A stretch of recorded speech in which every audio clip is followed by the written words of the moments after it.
Hello everyone, my name is Saul and I'm with Madi and the Civil Cats. Today we're going to be discussing our topic for the first technical report. Now, as you can see up here by these lovely doodles and everything, we're going to be discussing the differences between LED light bulbs versus compact fluorescent light bulbs versus the incandescent light bulbs. Now, one of the first things I want to bring up to you is who our audience will be.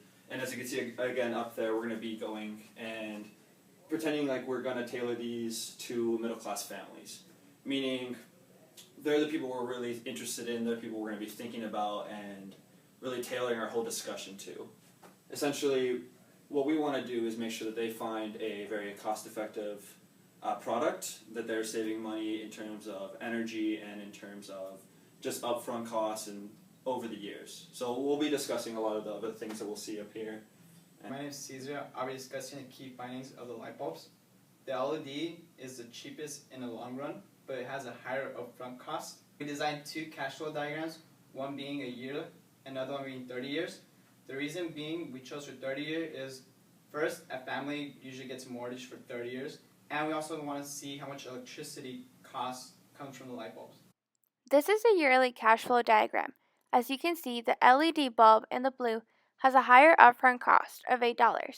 However, the bulb lasts up to 11 years, and the cost of the electricity is much lower.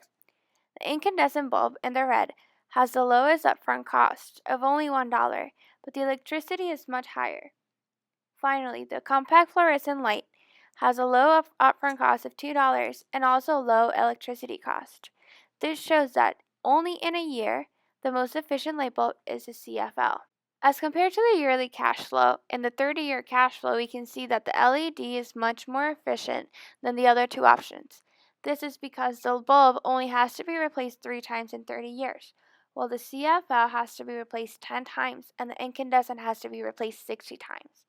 The total cost for each of the bulbs are $96 in 30 years of the LED, $120 in 30 years for the CFL, and $488 in 30 years for the incandescent.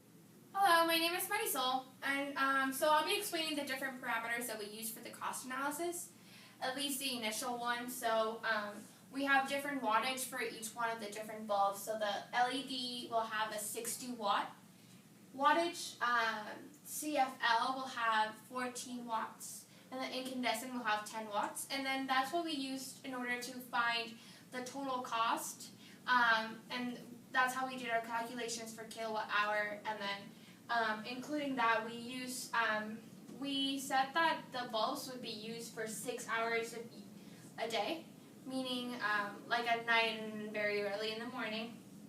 And then we also said that the cost of 1 kilowatt hour in Arizona would be 11 cents. Hi, my name is Hoyoung, and I'll be discussing the potential obstacles for this project for us.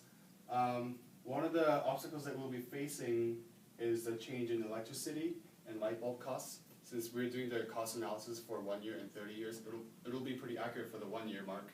But then for the 30-year mark, we might have the cost of light bulb with electricity might fluctuate, so that will be one of the obstacles. And then another one will be the new technology, and then there's a possibility in 30 years that we'll be moving away from the light bulbs and by finding some other source of lights.